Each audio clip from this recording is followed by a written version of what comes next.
சென்ற இந்த மாதத்தினுடைய வாக்குத்தத்தமாக நம்ம எடுத்திருக்கிறோம். அதை ஞாபகப்படுத்திட்டு நான் தொடர்ந்து வசனத்துக்குள்ளே போக விரும்புகிறேன். ஆகமம் 3ஆம் அதிகாரம் 19வது வசனம். ஆண்டவராகிய கர்த்தர் என் பலன், அவரின் கால்களை மான் கால்களை போலாக்கி உயரமான ஸ்தலங்களில் என்னை நடக்க பண்ணுவார் அப்படின்னு சொல்லி ஆபவுக்கு சொல்லுகிறதை பார்க்கிறோம். தேவனுடைய பிள்ளைகளாகிய நாம் இந்த ஆபவுக்குடைய வசனத்தை வாசித்து பார்த்தோமே ஆனால் அவர் சொல்லுகிற வார்த்தை எப்படிப்பட்ட சூழ்நிலையில் அவர் சொல்லுகிறார் அப்படின்னு பார்த்தோம்னா, ஒரு கடினமான சூழ்நிலையில் இந்த வார்த்தையை சொல்கிறார். என்ன வார்த்தையை? கர்த்தராகிய தேவன் எனக்கு பலன், அவர் என்னுடைய கால்களை மான் கால்களை போல மாற்றி ஒரு உயர்வான ஸ்தலங்களிலே மேலான இடங்களிலே என்னை நடக்க பண்ணுவார் அப்படின்னு அவர் அங்கே சொல்லுகிறதை பார்க்கிறோம்.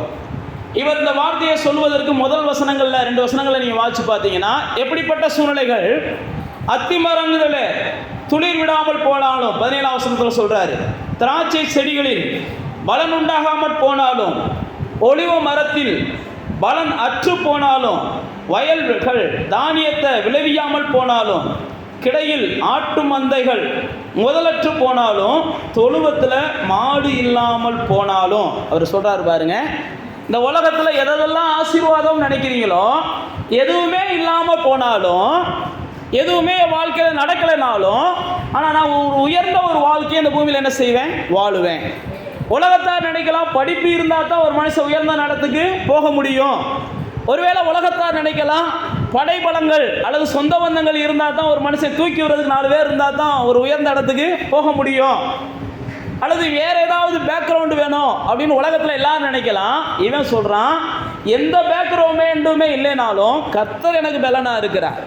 அதாவது தான் சொல்கிறான், எதுவுமே இல்லைனாலும் எனக்கு கர்த்தர் பலனாக இருக்கிறார். ஆனபடினால நான் உயர்ந்த ஸ்தலங்களில் இந்த பூமியில் என்ன செய்வேன்? நடப்பேன். அப்போ தேவனுடைய பிள்ளைகளாகிய நானும் நீங்களும் ஒரு நிச்சயம் இருக்கணும். ஆண்டவர் சொல்லும்போது சொல்கிறாரு, என்னுடைய ஜனம் தான் பூமியில் விசேஷித்த ஜனம், அவரை தொழுது கொள்ளுகிற ஜனம்தான் விசேஷித்த ஜனம், அவரை தெய்வமாக கொண்ட ஜனம்தான் பாக்கியமுள்ள ஜனம். அப்போ நீங்களும் நானும் அந்த நிச்சயம் நமக்குள்ளே இருக்கணும். நான் யார்? இந்த பூமியில் ஒரு விசேஷித்தவன். அப்படின்னா என்ன அர்த்தம் அப்படின்னா, நான் உயர் ஸ்தலங்களில் நடப்பேன், உயர்ந்த இடங்களில் வாசம் பண்ணுவேன், என்னால் 4 பேருக்கு ஆசீர்வாதமாக இந்த பூமியில் நான் இருப்பேன், என்னால் 4 பேருக்கு என்ன செய்யும்? நன்மை நடக்கும். நான் மற்றவர்களுடைய கைகளிலே வாங்கி சாப்பிடுகிற சூழ்நிலைகள் அல்ல, மற்றவர்களுக்கு கொடுக்கிற சூழ்நிலைகளுக்கு தேவனாலே பிரித்தெடுக்கப்பட்ட மனிதன். இந்த நிச்சயம்லாம் உங்களுக்குள்ள என்ன செய்யணும்? வரணும். இன்றைக்கி சூழ்நிலை எப்படி வேணாலும் இருக்கட்டும். அதான் சொல்கிறான் ஆபவு, அத்திமரம் ஒன்றும் இல்லை, மாட்டு மந்தைகள் ஒன்றும் இல்லை, வயல் வெளிகள் ஒன்றும் இல்லை, எதுவுமே இல்லைனாலும் பரவாயில்ல, எனக்கு ஒரு நிச்சயம் இருக்குது, கர்த்தர் எனக்கு பலனாக இருக்கிறார். இதெல்லாம் எனக்கு பலன் அல்ல. அதுக்கு அடுத்த வசனத்தை அவன் சொல்கிறான் பாருங்க, அதனால் நான் என்ன செய்கிறேன்? கர்த்தருக்குள்ள மகிழ்ச்சியாக இருப்பேன், என் ரட்சிப்பின் தேவனுக்குள்ளே நான் என்ன செய்வேன்? களி கூறுவேன். அப்போ தேவனுடைய பிள்ளைகளாகிய நீங்களும் நானும் இந்த ஒரு ஆசீர்வாதமான வாழ்க்கையை இந்த பூமியில் பெற்றுக்கொள்ளணும் அப்படின்னா, முதல்ல நமக்குள்ளே என்ன செய்யணும்னா, தேவனிடத்தில் சந்தோஷமாக இருக்கக்கூடிய மனநிலைமை வேணும். மனதை நாம் தேவனுக்குள்ளே எப்போ என்ன செய்யணும்? சந்தோஷமாக வச்சுக்கிறணும். கர்த்தருக்குள்ளே எப்பயும் நம்ம சந்தோஷமாக நம்முடைய மனசை வச்சுக்கிறணும். நம்முடைய ஆத்மாவை பார்த்து எப்பயுமே சொன்னோம், கர்த்தருக்குள்ளே என்ன செய்? கலிகூறு, கர்த்தரிடத்துல சந்தோஷமாக இரு, கர்த்தரிடத்துல மனமகிழ்ச்சியாக இரு. நான் தான் சொல்லலாம், ஒருவேளை சூழ்நிலைகள் நமக்கு சாதகம் இல்லாமல் இருக்கலாம், ஆனால் உங்களுக்குள்ள ஒரு நிச்சயம் இருக்கணும், அந்த சூழ்நிலைகளை கர்த்தர் சீக்கிரம் மாற்றுவார். இந்த சூழ்நிலைகளில் ஒரு பெரிய அதிசயம் நடக்கும், ஒரு பெரிய திருப்பம் நடக்கும், நான் எதிர்பார்க்காத சில வியக்கத்தக்க காரியங்களை எனக்கு செய்வார். ஆத்துமாவே நீ என்ன செய்? சந்தோஷமா இரு, நீ சந்தோஷமா இரு, நீ சந்தோஷமா இரு. அதுதான் அவன் சொல்கிறான், நான் கர்த்தருக்குள்ளே என்ன செய்வேன்? மகிழ்ச்சியாக இருப்பேன், என் ரட்சிப்பின் தேவனுக்குள்ளே நான் களி கூறுவேன். அப்போ நீங்களும் நானும் நம்முடைய வாழ்க்கையில் இப்படிப்பட்ட சூழ்நிலைகளில் கடந்து போகும்போது என் தேவன் இவைகளை காட்டிலும் பெரியவராக இருக்கிறார், இந்த சூழ்நிலைகளை காட்டிலும் என் தேவன் பெரியவராக இருக்கிறார். எப்படி நடக்கும்ல எனக்கு தெரியாது, அது எதை கொண்டு கர்த்தர் செய்வார்லாம் தெரியாது. எலிசாட்ட போகிறாங்க யோசபாத்து, எப்போ இந்த மாதிரி சூழ்நிலை என்ன செய்ய? அப்போ தான் எலிசா அழகாக சொல்கிறாரு, காற்றையும் பார்க்க மாட்டீங்க, மழையும் பார்க்க மாட்டீங்க, உங்களுக்கு தேவையான தண்ணி என்ன செய்யும்? வாய்க்கால்களில் புரண்டு ஓடும் அப்படின்றாரு. அழகான வார்த்தைகளை ஆவியானவர் சொல்கிறார். சில நேரத்தில் நம்ம நம்ப முடியாத காரியங்களை கர்த்தர் நம்முடைய வாழ்க்கையில் செய்ய வல்லவராக இருக்கிறார். ஆனால் நீங்கள் என்ன செய்யணும்? அந்த மாதிரி கர்த்தருக்குள்ளே சந்தோஷமாக இருந்து கர்த்தர் செய்வார்னு சொல்லி உங்களுடைய ஆத்மாவில் நீங்கள் பேசிக்கிட்டே இருக்கணும். என் கர்த்தர் எல்லாம் செய்யக்கூடியவர், கர்த்தர் எனக்காக யாவையும் செய்வார். தாவீது தான் சொல்கிறான், என் கர்த்தர் எனக்காக யாவையும் செய்வார். 138ஆம் சங்கீதத்தில் சொல்லும்போது சொல்கிறான், என் கர்த்தர் எனக்காக யாவையும் செய்வார்.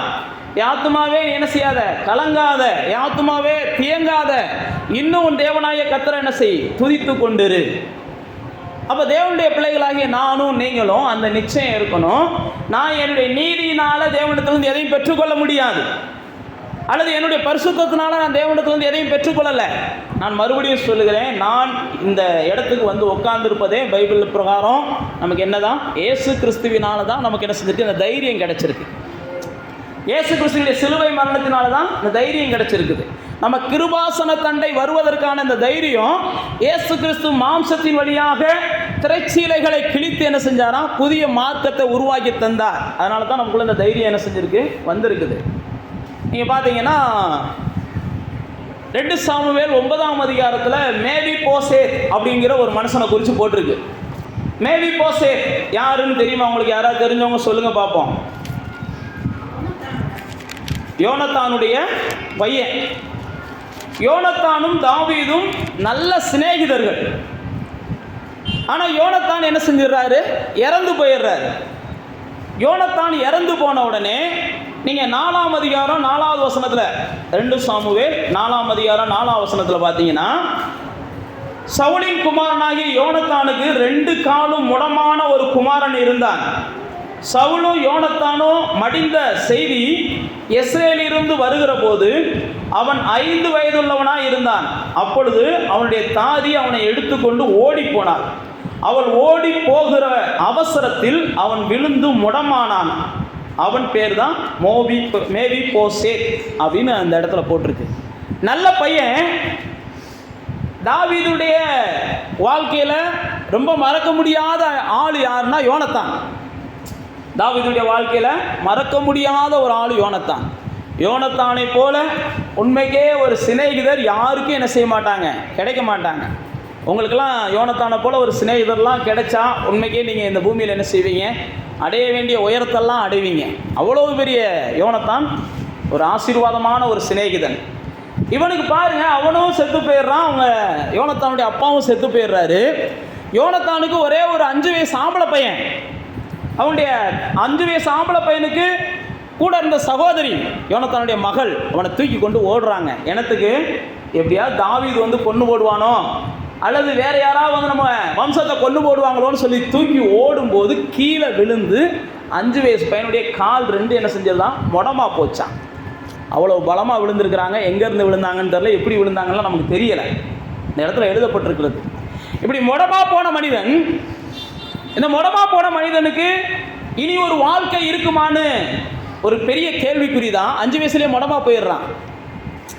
ஆனால் பாருங்க, நான் மறுபடியும் அதான் சொல்ல வரேன். யோனத்தானின் நிமித்தம் அந்த 9ஆம் அதிகாரத்துக்கு வாங்க. இவன் முடமா போனது உண்மைதான், இவன் நடக்க முடியாமல் போனது உண்மைதான்.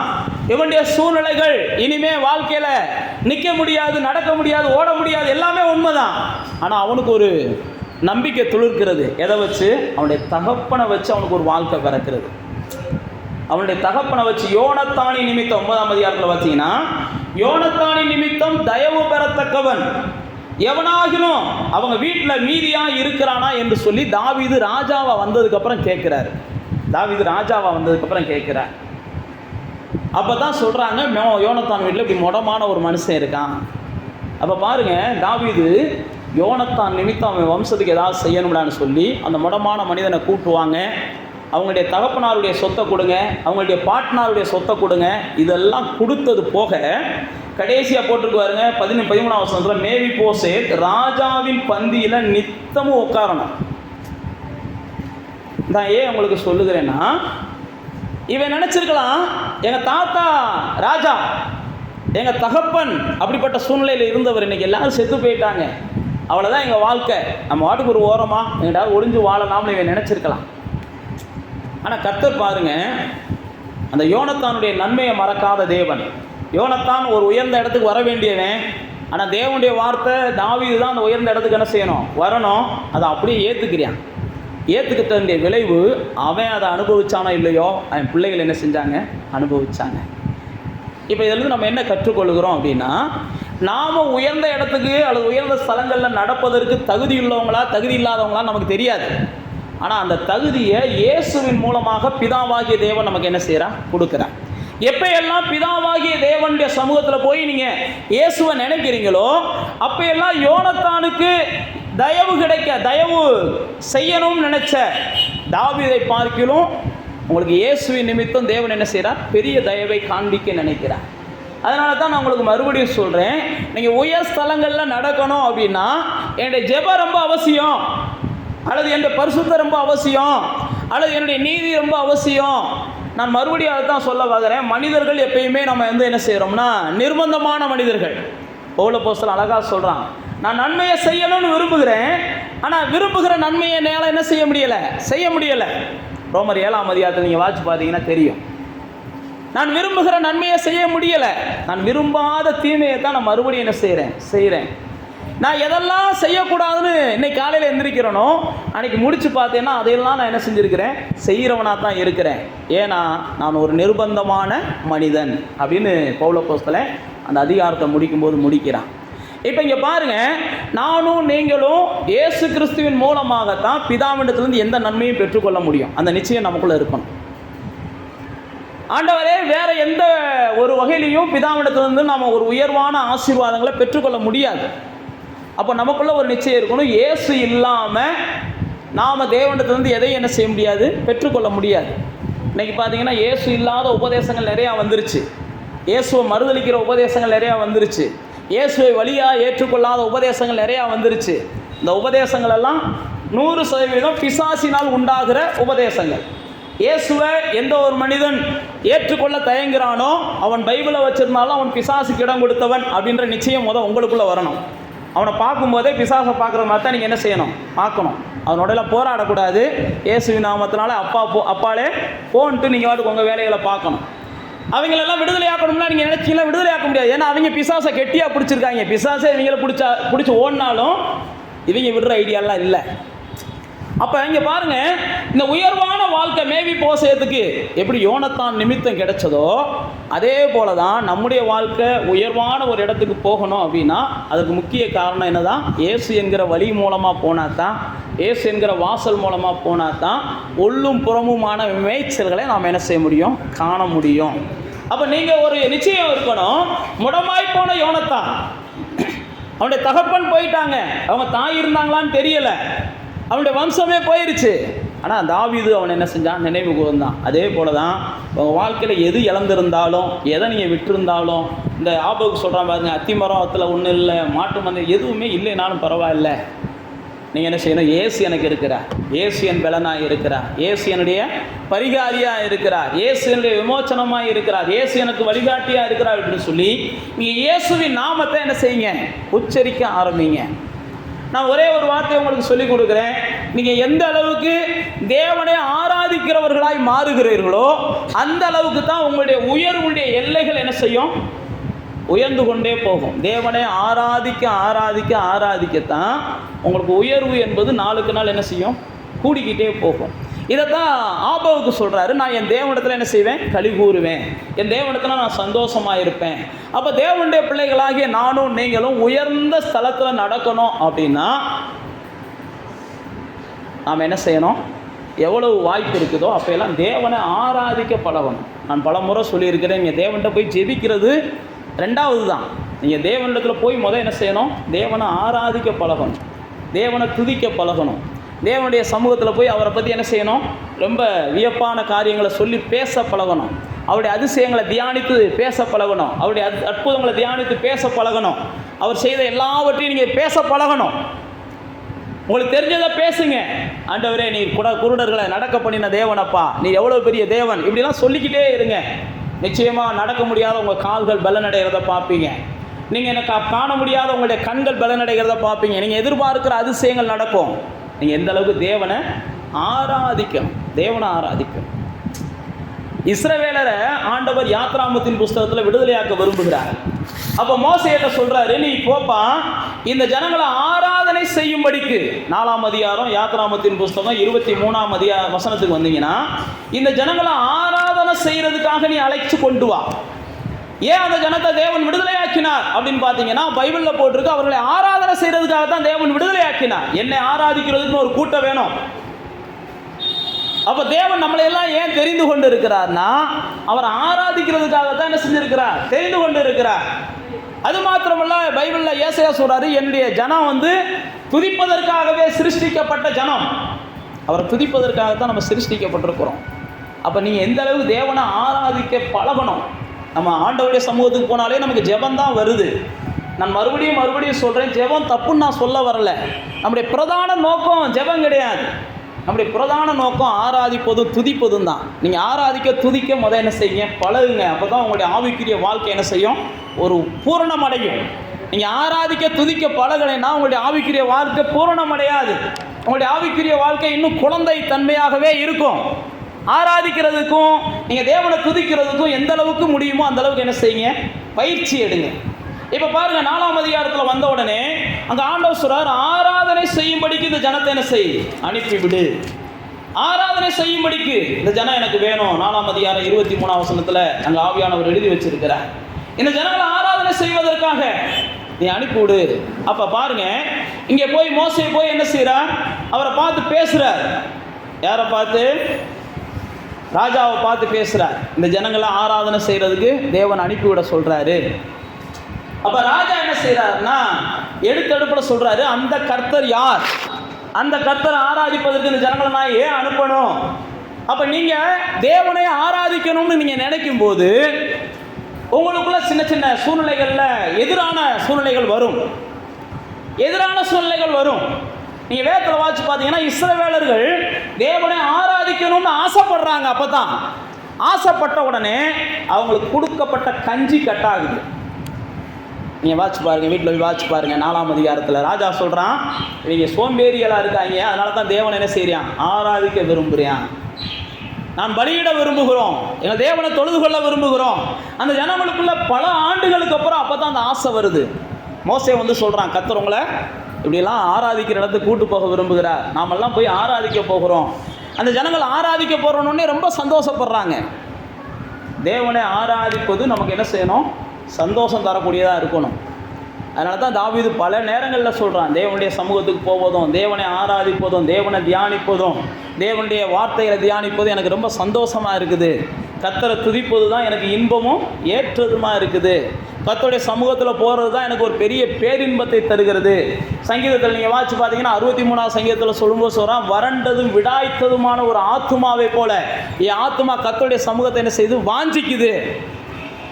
ஜீவனை பார்க்கலும் அவருடைய கிருபை தான் எனக்கு நல்லதுன்னு தோணுது. இதெல்லாம் 63ஆவது அதிகாரத்தில் சொல்கிறான். 84ஆவது சங்கீதத்துக்கு வந்துட்டீங்கன்னா அழகா சொல்கிறான், சேனைகளின் கர்த்தாவே உங்களுடைய வாசஸ்தலம் எவ்வளவு இன்பமாக இருக்குது தெரியுமா அப்படின்னு சொல்லிட்டு 83ஆவது சங்கீதத்தில் 84ஆவது சங்கீதத்தில் சொல்கிறான். சொல்லிட்டு குருவிகளுக்கெல்லாம் உங்களுடைய சமூகத்தில் தங்குதே, எனக்கு ஒரு இடத்த கொடுத்தீங்கன்னா நான் என்ன செய்வேன், தங்குவேன்.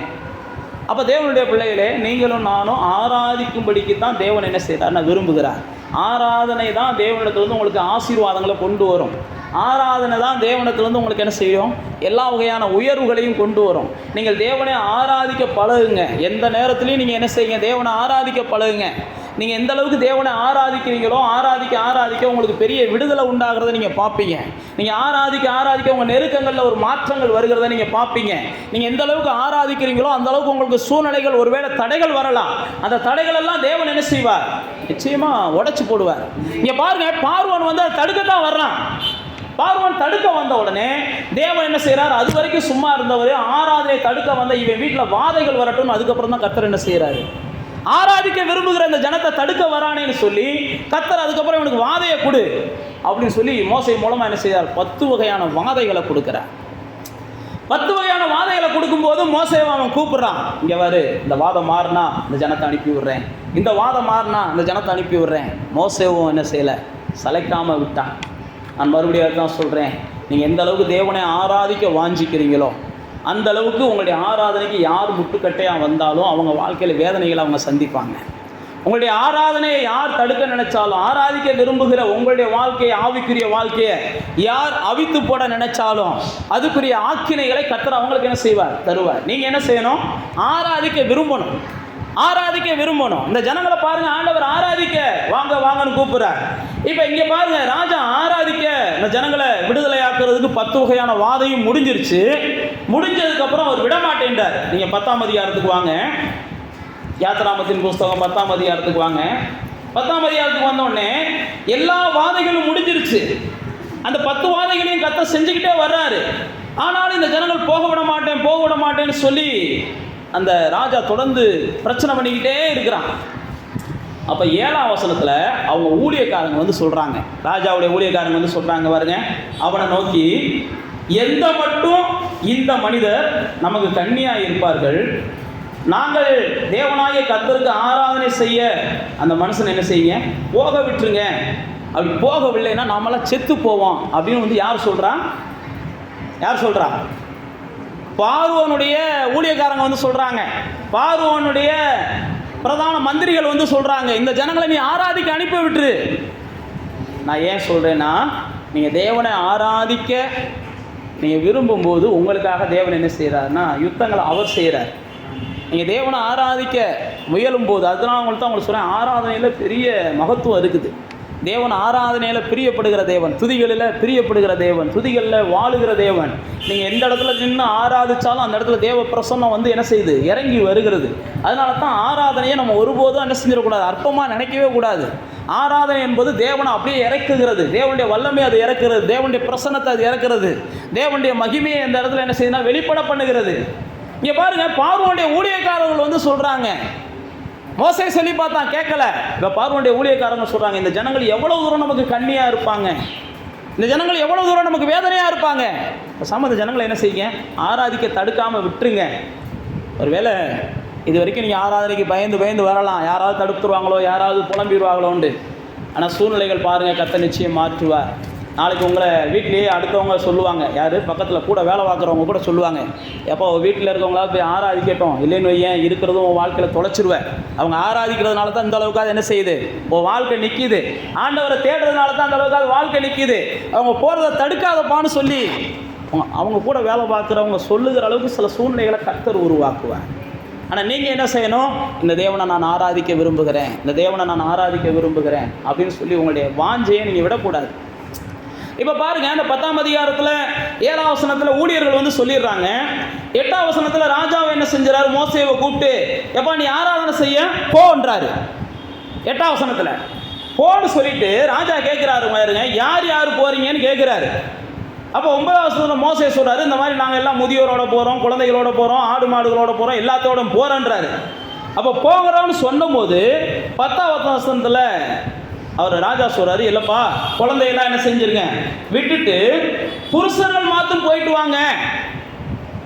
சில நேரத்தில் இது ஒரு பிசாசுடைய ஆலோசனை. நாம குழந்தைகளோட ஆலயத்துக்கு வரணும்னு நினைப்போம்.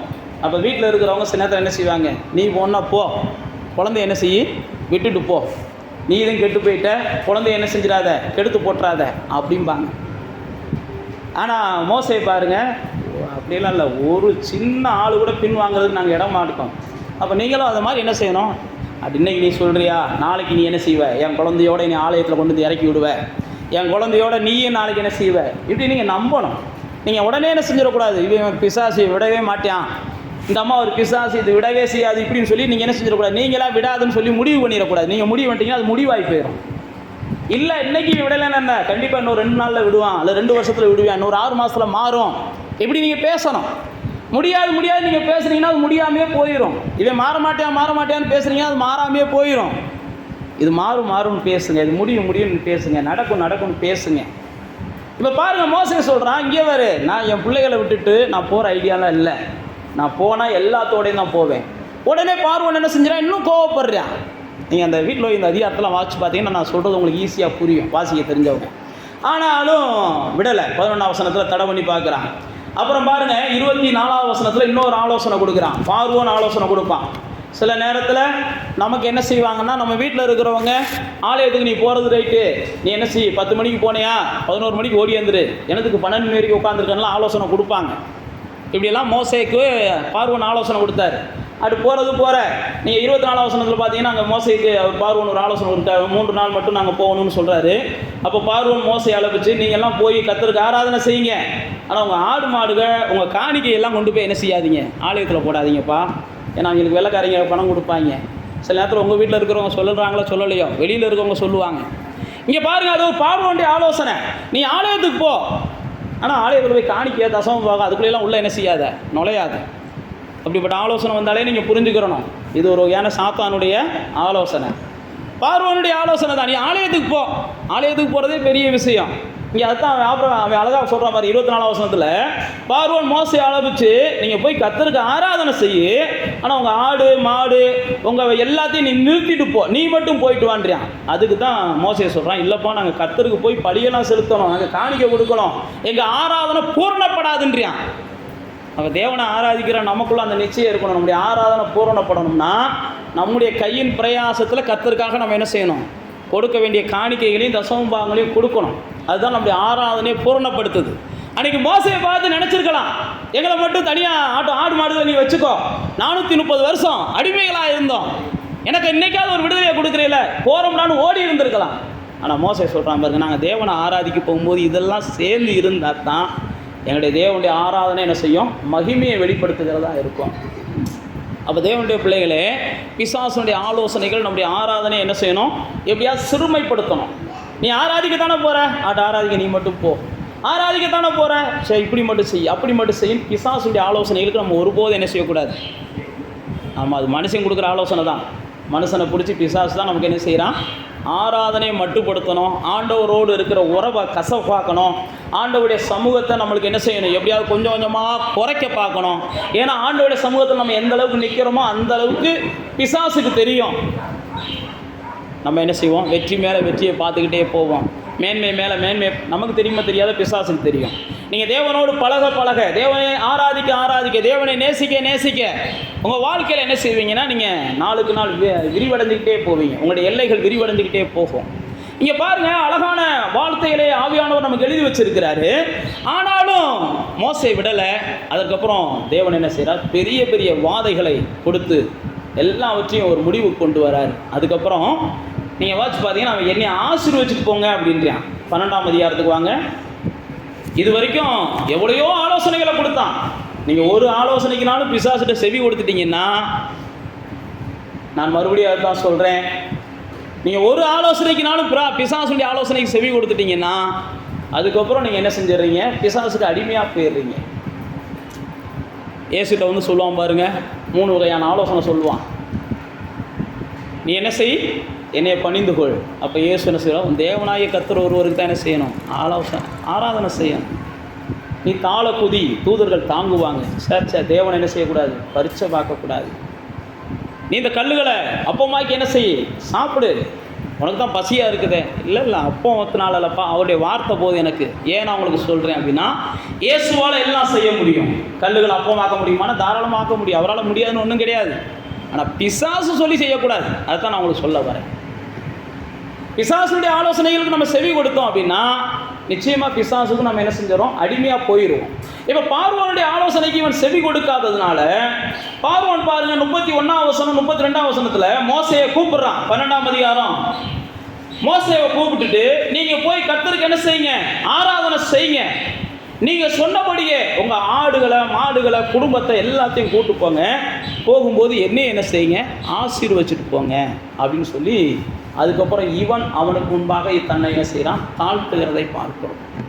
அப்போ தேவனுடைய பிள்ளைகளே, நீங்கள் ஆராதனை செய்வதில் உறுதியாக நின்னீங்கன்னா யார் யாரெல்லாம் உங்கள்கிட்ட வம்பு பண்ணி வீம்பு பண்ணி அசட்டை பண்ணி உங்களை மட்டுப்படுத்தி என்னென்ன வகையில் உங்களை தொந்தரவு பண்ணாங்களோ அவங்கெல்லாம் ஒரு காலம் வரும், எப்போ எனக்காக ஜெபம் பண்ணேன் அப்படின்னு வந்து நிற்பாங்க. எனக்காக நீ ஜெபம் பண்ணேன், என்னை ஆசீர்வதியேன், என் மகளுக்காக ஜெபம் பண்ணேன், என் குடும்பத்துக்காக ஜெபம் பண்ணேன், இதெல்லாம் நீங்கள் பார்க்கணும் அப்படின்னா நான் மறுபடியும் சொல்லுகிறேன், நீங்கள் தேவனை என்ன செய்யுங்க, மனதார ஆராதிக்கிற ஜனங்களாக மாறுங்க. வேறு ஒன்றுமே வேண்டாம், தேவனை நீங்கள் துதிக்கிற ஜனங்களாக மாறுங்க, தேவனை ஆராதிக்கிற ஜனங்களாக மாறுங்க. நீங்கள் தேவனை எந்த அளவுக்கு ஆராதிக்கிற ஜனங்களாக மாறுகிறீங்களோ அந்த அளவுக்கு தான் உங்களை தேடி உயர்வுகள் வரும். நீங்கள் தேவனை ஆராதிக்க ஆராதிக்கத்தான் உங்களுடைய வாழ்க்கையில் நீங்கள் மேன்மை அடைஞ்சுக்கிட்டே போக முடியும். நீங்கள் தாவீதுடைய வெற்றிக்கு என்ன காரணம் அப்படின்னா, தாவீது என்ன செஞ்சானா, தான் ராஜாவான உடனே தேவனுடைய பெட்டி எங்கே இருக்குன்னு தேட ஆரம்பித்தான். தேவனுடைய பெட்டி எங்கே இருக்குது, தேவனுடைய தான் ராஜாவான உடனே தேவனுடைய பெட்டியை தான் அவன் தேட ஆரம்பித்தான். தேடுனது மட்டுமல்ல, பைபிளை நீங்கள் வாசிச்சு பார்த்தீங்கன்னா, தேவனுடைய பெட்டியை சுற்றிலும் எப்போதும் தேவனை புகழ்ந்து பாடுகிற பாடகர்களை ஏற்படுத்தினான் தாவீது. பாடகர்களுக்கு சம்பளம் கொடுத்து வச்சான். தேவனை துதிக்கிற பாடகர்களை தாவீது ஏற்படுத்தி வச்சான். பொதுவாகவே ராஜாக்கள் என்ன செய்வாங்க, தன்னை பாடுகிற புலவர்களை என்ன செய்வாங்க, எல்லா பக்கமும் வச்சுருப்பாங்க. இதுதான் பொதுவான ராஜாக்களுடைய வழக்கம். ஆனால் தாவீது மட்டும் என்ன செஞ்சார், தேவனை புகழ்வதற்காக அநேக புலவர்களை அவர் ஏற்படுத்தி வச்சார், அநேக பாடகர்கள் அவர் ஏற்படுத்தி வச்சார். அதில் தான் ஆசாப் வருகிறாரு, அதில் தான் கோராகின் புத்திரர்கள் வர்றாங்க, அதில் தான் ஏமான் வருகிறார், ஏத்தான் வருகிறார். இவங்கெல்லாம் பாடக குழுவின் தலைவர்களாக இருந்தாங்க. அப்போ உங்களுக்குள்ளே எப்பயுமே ஒரு நிச்சயம் இருக்கணும், என் வீட்டில் நான் சும்மா இருந்தால் கூட எப்படியாவது தேவனை துதிக்கிற சத்தம் என் வீட்டில் கேட்டுக்கிட்டே இருக்கணும். தேவனை துதிக்கிற சத்தம். தாவீதுக்கு அந்த ஆசை இருந்துச்சு. தேவனை யாரை கொண்டாயினும் துதிக்கிறத நான் கேட்டுக்கிட்டே இருக்கணும். நான் துதிக்கிறது மட்டும் இல்லை, அடுத்தவங்க துதிக்கிறதையும் நான் கேட்கணும். அப்போ தேவனை துதிக்கிற சத்தத்தை எப்பயுமே நம்ம வீடுகளில் என்ன செய்யுங்க, நீங்கள் துணிக்க பண்ணிக்கிட்டே இருங்க. தேவனை துதிக்கிற சத்தம் நம்ம வீட்டில் இருந்துக்கிட்டே இருக்கணும். நீதிமான்களுடைய கூடாரங்களில் அது என்ன செய்யுமா, கம்பீர சத்தம் இருந்துக்கிட்டே இருக்கணுமா. அப்போ இப்போ தாவீது பாருங்க, அவனுடைய ஆசையெல்லாம் தேவனை துதிக்கணும், தேவனை துதிக்கணும், தேவனை துதிக்கணும். அப்போ தேவனுடைய பிள்ளைகளே, நீங்களும் நானும் முதல்ல என்ன செய்யணும், தேவனை துதிக்கிறத, தேவனை ஆராதிக்கிறத அதிகமாக நேசிக்கணும். ஆபிரகாம் எடுத்துக்கிட்டிங்கன்னா, அவன் எங்கே போனாலும் தேவனை தொழுது கொள்வதற்காக பலிபீடங்களை ஏற்படுத்தினான். தேவனை தொழுது கொள்ளணும், தேவனை துதிக்கணும், எங்கே போனாலும் தேவனை தொழுது கொள்வதற்கான பலிபீடங்களை ஏற்படுத்தினான். பலிபீடங்களை ஏற்படுத்தினான். நாம் எல்லாருக்குமே தெரியும், அப்போஸ்தலர் 16ஆம் அதிகாரத்தில் பார்க்குறோம், பவுலும் சீலாவும் தொழு மரத்தில் கட்டப்பட்டிருக்கிறாங்க. பவுலும் சீலாவும் தொழு மரத்தில் கட்டப்பட்டு இருக்கும்போது பவுலும் சீலாவும் என்ன செஞ்சாங்களாம், துதித்து பாடினார்கள். பைபிள் அப்படியே போட்டிருக்கு. அவர்கள் தொழு மரத்தில் கட்டப்பட்டிருக்கிறாங்க, வேதனையோடு வாழ்ந்து கொண்டு இருக்கிறாங்க. ஆனால் அவங்க துதிக்கிறது மட்டும் என்ன செய்யலை, விடலை. அதனுடைய விளைவு என்னன்னா, அவங்களுக்கு வேதனையாக இருந்த எல்லா கட்டுக்களும் விலகி போச்சு. அவர்களுக்கு முன்னாடி அடைக்கப்பட்டிருந்த வாசல்கள் திறந்துச்சு. அவர்களை மூடி இருந்த இருள் விலகி போச்சு. அவர்களை பயமுறுத்துகிற மனிதர்கள் எல்லாம் வந்து பாதத்தில் உட்காடுறாங்க. அவங்கள அடித்தவங்கெல்லாம் வந்து அவங்கள்ட்ட ஆசீர்வாதம் வாங்குறாங்க. எதனால்? நான் தான் சொல்கிறேன், அந்த துன்பத்திலேயே அவங்க என்ன செஞ்சாங்க, பாடி துதிச்சாங்க. எந்த துன்பம் வந்தாலும் சரி, எந்த துன்பம் வந்தாலும் சரி, நீங்கள் என்ன செய்யுங்க, தேவனை துதிக்கவும் தேவனை ஆராதிக்கவும் நீங்கள் கொஞ்சம் ட்ரை பண்ணுங்கள். நீங்கள் துன்பம் வந்த உடனே நம்ம புலம்ப ஆரம்பிச்சிடுறோம், பிரச்சனை வந்த உடனே நம்ம புலம்ப ஆரம்பிச்சிடுறோம், பிரச்சனைகள் வந்த உடனே நம்ம என்ன செஞ்சிடறோம், அந்நிய ஜனங்களைப் போல நம்மை நாமே கீறிக்கொள்கிறோம், மண்ணை வாரி போட்டுக்கிறோம், என்னத்தையோ ஒன்று செஞ்சுக்கிறோம். இதெல்லாம் ஆண்டவர் விரும்பாத காரியம். அந்நிய ஜனங்கள் தான் அப்படி என்ன செய்வாங்க. ஆனால் நீங்களும் நானும் ஆண்டவருடைய மகத்துவத்தை சொல்லி பேசணும், ஆண்டவருடைய வல்லமையை சொல்லி பேசணும், ஆண்டவருடைய அதிசயங்களை சொல்லி பேசணும். பாருங்கள், சாத்ராக் மேஷாக் ஆபேத்நேகோ ஆதியாகமத்தின் தானியேலின் புஸ்தகம் 3ஆம் அதிகாரத்தில் வந்த உடனே அவங்க என்ன செய்கிறாங்க, நாங்கள் ஆராதிக்கிற தேவன் எங்களை தப்புவிப்பார்ன்றாங்க. எங்களுக்கு அந்த நிச்சயம் இருக்குது, நாங்கள் ஆராதிக்கிற தேவன். அப்போ நீங்களும் அதை சொல்லணும், நாங்கள் ஆராதிக்கிற தேவன், நாங்கள் ஆராதிக்கிற தேவன், நாங்கள் ஆராதிக்கிற தேவன் எங்களுக்கு உதவி செய்வார், நாங்கள் ஆராதிக்கிற தேவன் இந்த காரியத்தில் ஒரு வெற்றியை கொடுப்பார், நாங்கள் ஆராதிக்கிற தேவன் எங்களை தப்புவிப்பார், எங்களை ஆராதிக்கிற தேவன் பாதுகாப்பார். பாருங்க, அழகா சொல்றாங்க, நாங்கள் ஆராதிக்கிற தேவன் இருக்கிறார். இவங்களா சொல்றாங்க. நீங்க தானியேல் 6ஆம் அதிகாரத்தில் வந்தீங்கன்னா, ராஜா தானியேலை பார்த்து சொல்றான், நீ ஆராதிக்கிற தேவன் உன்னை என்ன செய்வார், நீ இடைவிடாமல் ஆராதிக்கிற தேவன் உன்னை தப்புவிப்பார் அப்படின்றாரு. இவங்க சொல்றாங்க, நாங்கள் ஆராதிக்கிற தேவன் எங்களை தப்புவிப்பாருண்டு. ஆனால் தானியேலை பார்த்து ராஜா சொல்றாரு. அப்போ பாருங்க, சில நேரத்தில் நீங்கள் உங்கள் சூழ்நிலையின் ஊடாய் கடந்து போகும்போது, கடினமான சூழ்நிலைகளின் பாதையில் கடந்து போகும்போது, உங்கள் கூட உங்களோட பயணிக்கிற புறஜாதிகள் உங்கள்கிட்ட சொல்லுவாங்க, எப்பா நீ கும்புற சாமி உன்னை காப்பாற்றும் பாம்பாங்க, நீ வாரி எப்போ பார்த்தாலும் ஏசப்பா ஏசப்பான்ட்டு கிடக்கவாரு, அந்த ஏசப்பா உனக்கு விடுதலையை கொடுப்பாருப்பா. ராஜா சொல்கிறான், தானியேலை பார்த்து சொல்கிறான், நீ இடைவிடாமல் ஆராதிக்கிற தேவன் உன்னை என்ன செய்வார், கண்டிப்பாக சிங்கத்தின் கைக்கு தப்புவிப்பார், சத்துருவின் கைக்கு தப்புவிப்பார். இந்த சரி திட்டம் போட்டிருக்காங்க பாரு, இவங்க கைக்கு தப்புவிப்பார். இந்த மாதிரி உனக்கு ஏதாவது தீங்கு செய்யணும்னு முயற்சிக்கிறாங்க பாரு, அவங்க கைக்கு தப்புவிப்பார். அப்போ நீங்கள் புரிஞ்சுக்கிறணும், நான் இடைவிடாமல் ஆராதிப்பது என்னை தப்புவிக்கும், நான் இடைவிடாமல் ஆராதிப்பது என்னை விடுவிக்கும், நான் இடைவிடாமல் தேவனை ஆராதிக்கும் போது நிச்சயமாக நான் உயர்வடைவேன். நான் மறுபடியும் சொல்கிறேன், நீங்கள் என்ன செய்ய, ஆராதிக்க ஆராதிக்க ஆராதிக்கத்தான் அடைபட்ட வாசல்கள் திறக்கும். நீங்கள் ஆராதிக்கத்தான் உங்களுடைய கட்டுக்கள், சரீரத்தில் இருக்கிற கட்டுக்களாக இருக்கட்டும், ஆத்மாவில் இருக்கிற கட்டுக்களாக இருக்கட்டும், ஆவியில் இருக்கிற கட்டுக்களாக இருக்கட்டும், நீங்கள் ஆராதிக்கத்தான் அந்த கட்டுக்களெல்லாம் தகர்ந்து போகும். நீங்கள் தேவனை ஆராதிக்கணும்.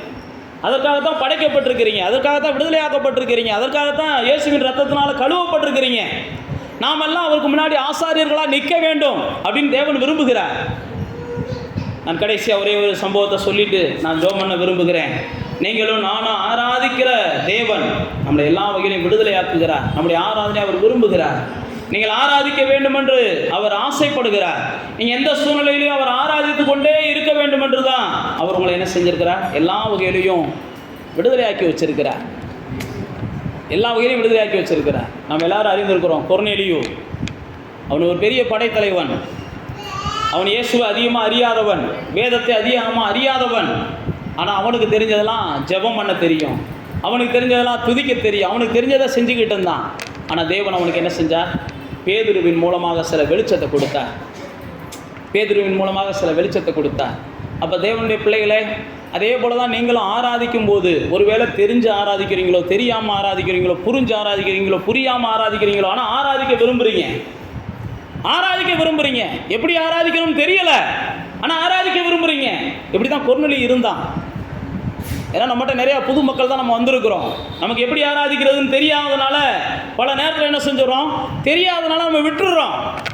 ஆனால் கொர்நேலியு பாருங்கள், தெரியலைனாலும் பரவாயில்ல, தெரிஞ்சதை செய்வோம்னு செஞ்சுக்கிட்டு இருந்தேன். தெரிஞ்சதை செய்வோம், புரியலைனாலும் பரவாயில்ல, புரிஞ்சதை செய்வோம். ஆனால் தேவன் என்ன செய்யணும், நான் ஆராதிக்கணும். அதான் கொர்நேலியுடைய நோக்கம். அப்போ தேவன் பாருங்க, உடனே பேதுருட்ட பேசுகிறார், நீ போ கொர்நேலியு வீட்டுக்கு போ. அவன் பாரு எவ்வளோ ஆசையாக ஆராதிக்க விரும்புகிறேன், அவனுக்கு வழிகாட்ட ஆள் இல்லை, அவனுக்கு சொல்லிக் கொடுக்க ஆள் இல்லை. நீ உடனே கொர்நேலியு வீட்டுக்கு போன்றாரு. உடனே கொர்நேலியு வீட்டுக்கு போகிறான். ஆண்டவர் அங்கே ஆவியானவரை இறக்கி தர்றாரு கொர்நேலியு வீடு முழுக்க. அதுக்கப்புறம் பார்த்தீங்கன்னா கொர்நேலியு என்ன செஞ்சிடறாரு, ஒரு விடுதலையான ஒரு பெரிய மாமனிதனாக மாறுகிறார். நீங்கள் பார்த்தீங்கன்னா சாத்ராக் மேசாக்கா இருக்கட்டும், தானியேலா இருக்கட்டும், அவங்க உயர்ந்த இடத்துக்கு போனதுக்கு காரணம் அவங்க ஆராதிச்சாங்க. என்ன பிரச்சனை வந்தாலும் அதை கண்டுக்காமல் ஆராதிச்சாங்க. நீங்கள் பிரச்சனை வந்த உடனே உங்கள் ஆராதனை என்ன செஞ்சிடுறீங்க, விட்டுடுறீங்க. பிரச்சனை வந்த உடனே உங்கள் ஆராதனையை விட்டுடுறீங்க. போராட்டம் வந்த உடனே உங்கள் ஆராதனையை விட்டுடுறீங்க. சில நேரத்தில் சூழ்நிலைகள் எதிராக வந்த உடனே ஆராதிக்கிறத விட்டுடுறீங்க. ஆனால் சாத்ராக் மேசாக்கெல்லாம் எப்பயுமே நாங்கள் ஆராதிப்போம். அக்கினிக்குள்ளே விழுந்தாலும் ஆராதனை ஆண்டவரே ஆராதனைன்றாங்க. தானியேல் சிங்கத்துக்குள்ளே போய் கிடந்தாலும் ஆராதனை ஆண்டவரே ஆராதனை என்றார்.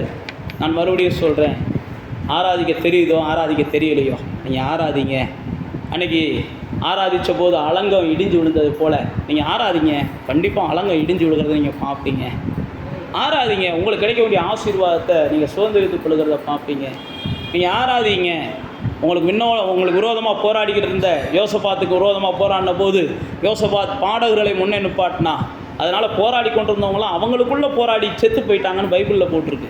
உங்களோட போராடுற 4 பேர் அவங்களுக்குள்ளே போராட ஆரம்பிச்சிருவாங்க. நீங்கள் செய்ய வேண்டியதெல்லாம் என்னது, ஆராதனைன்னு சொல்லி ஆண்டவர் ஆராதிங்க. நிச்சயமாக கர்த்தர் என்ன செய்வார், உங்களுக்கு ஆசீர்வாதமான வாழ்வை தருவார். இந்த பூமியில் நீங்களும் ஆனந்தமாக இருக்க கர்த்தர் கிருபை பாராட்டுவார். அப்படி தேவனை நோக்கி நாம் பார்க்கலாம். அன்பு நேசரே உம் திருமுகம் தேடி அர்ப்பணித்தேன் என்னையே, ஆராதனை துதி ஸ்தோத்திரங்கள் அப்பனே உமக்கு தந்தேன். ஆராதனை துதி ஸ்தோத்திரங்கள் அப்பனே உமக்கு தந்தேன். ஆராதனை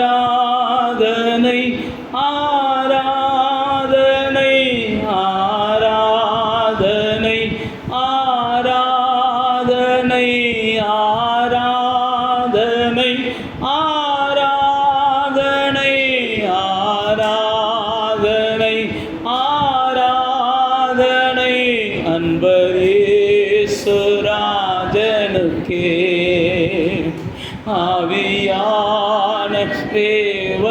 ராஜனுக்கே, அன்பர் இயேசு ராஜனுக்கே, ஆவியான தேவனுக்கே. பிதாவே, இந்த நேரம் முதற்கொண்டு இந்த மாதத்தின் துவக்கத்தில் நம்முடைய பிள்ளைகள் ஆராதிக்கிற அபிஷேகத்தால் நிரம்பப்படட்டும்ப்பா. ஆராதிக்கிற ஆசை நம்முடைய பிள்ளைகள் உள்ளத்தில் எழும்பட்டு ஆண்டவரே.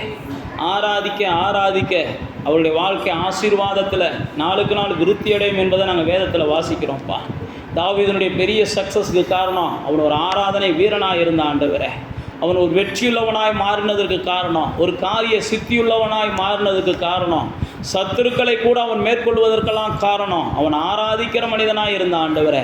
அவன் ஆராதிக்கிற மனிதனாக இருந்தபடினால உம்முடைய பிரசன்னம் எப்பயும் அவனை மூடிக்கொண்டிருந்தது, உம்முடைய மகிமை எப்பயும் அவனை மூடிக்கொண்டிருந்தது, உம்முடைய வாசஸ்தலம் எப்பயும் அவனை மூடிக்கொண்டிருந்தது. அதே போல உம்முடைய பிள்ளைகளாகிய நாங்களும் உம்மை ஆராதிக்கிற எண்ணத்தை கர்த்தர் எங்களுக்குள்ளே தாங்கப்பா. எங்களால் தெரிந்த மட்டும் முடிந்த மட்டும் எங்களுக்கு தெரிந்த வார்த்தைகளை சொல்லி கர்த்தருடைய நாமத்தை நாங்கள் மேன்மைப்படுத்த, கர்த்தருடைய நாமத்தை நாங்கள் மகிமைப்படுத்த, கர்த்தருடைய நாமத்தை குறித்து நாங்கள் பெருமையாக தேவ சமூகத்தில் உட்கார்ந்து பேச எங்களுடைய நாவுகளின் கட்டுக்களை கர்த்தர் அவிழ்த்து விடுங்க. எங்களுடைய உதடுகளை கர்த்தர் திறந்தருளுங்க. எங்களுடைய வாய்கள் கர்த்தரை விரிவாய் பேசட்டும், விரிவாய் சொல்லட்டும். எங்களுடைய உள்ளம் எப்போதும் கர்த்தர் மேலே ஆண்டவரே பிரியமானதாய் மாறட்டும் என்று சொல்லி நாங்கள் ஒப்பு கொடுக்குறோம்ப்பா. தாவீது சொன்னதை போல என் மாம்சமும் என் இருதயமும் தேவனை வாஞ்சிக்கிறது என்று சொல்கிறான். அதே போல் எங்களுடைய ஆவியும் எங்களுடைய ஆத்மாவும் சரீரமும் தேவனை வாஞ்சிக்கிறதா இருக்க தேவனே நீர் எங்களுக்கு உதவி செய்யுங்கப்பா, எங்களை பலப்படுத்துங்கப்பா, எங்களுக்கு வழிகாட்டுங்கப்பா. அப்படி நல்ல ஆவியானவர் எங்களை ஆராதனையில் ஆண்டவரே நல்ல ஒரு வீரர்களாக வீராங்கனைகளாக மாற்ற வேண்டும் என்று நாங்கள் ஒப்புக் கொடுக்குறோம்ப்பா. நாங்கள் தேவனை ஆராதிப்பதில் அதிக நேரம் செலவழிக்கட்டும்ப்பா, தேவனை துதிப்பதில் அதிக நேரம் செலவழிக்கட்டும்ப்பா. தேவ சமூகத்தில் உட்கார்ந்து தேவனை பாடுவதிலையும் தேவனை மேன்மைப்படுத்துவதிலையும் மகிமைப்படுத்துவதிலையும் நாங்கள் அதிக நேரம் செலவழிக்க இந்த மாதத்தில் எங்களை ஒப்புக் கொடுக்குறோம். கர்த்தர் கிருபை பாராட்டுங்க ஆண்டவரே. அன்றைக்கு ஆராதித்த போது அந்த பவுலுடைய வாழ்க்கையில் பெரிய விடுதலை கிடச்சிச்சுப்பா. அன்றைக்கி ஆராதித்த போது சாத்ராக் மேசாக்குடைய வாழ்க்கையில் பெரிய உயர்வு கிடச்சிச்சுப்பா. அன்றைக்கி இடைவிடாமல் ஆராதித்த தானியேலுடைய வாழ்க்கை அது மேலும் மேலும் வளர்ந்து கொண்டே போச்சுப்பா. எங்கே போனாலும் ஆபிரகாம் ஆராதிக்கிற மனிதனாக இருந்தான். அன்றைக்கு மோசே பார்வோனோடு கூட விடாமல் நான் தேவனை ஆராதிப்பேன், தேவனை ஆராதிப்பதற்கு பரிபூர்ணமாக நான் முழு மனதோடு ஆராதிக்கணும், என் மனைவி வேணும், என் பிள்ளைகள் வேணும், நான் தேவனுக்கு கொடுக்கறது காணிக்கைகள் வேணும், எல்லாம் எனக்கு வேணும்னு சொல்லி வைராக்கியமாய் நின்று எல்லாவற்றையும் பெற்றுக்கொண்டு தேவனை ஆராதித்ததை போல நாங்களும் முழு மனதோடு முழு சந்தோஷத்தோடு முழு பலத்தோடு தேவனை ஆராதிக்க இந்த நாட்களில் தேவ ஆவியானவர் எங்களுக்கு உதவி செய்வீராக. இந்த மாதம் முழுவதும் உங்களுடைய சமூகத்தில் எங்களை அர்ப்பணிக்கிறோம். தொடர்ந்து நடத்துங்க. வந்திருக்கிற ஒவ்வொருடைய குடும்பங்களையும் சமாதானம் நிலைத்திருக்கட்டும். எல்லா வகையான ஆண்டவரே ஆரோக்கியத்தையும் கர்த்தர் தாங்க. உங்களுடைய பிள்ளைகளுடைய கையின் பிரயாசங்களை எல்லாம் ஆசீர்வதிங்க.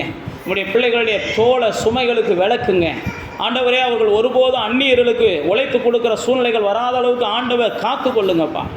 இவருடைய ஆசீர்வாதம் இவருடைய வீடுகளில் தங்கட்டும்.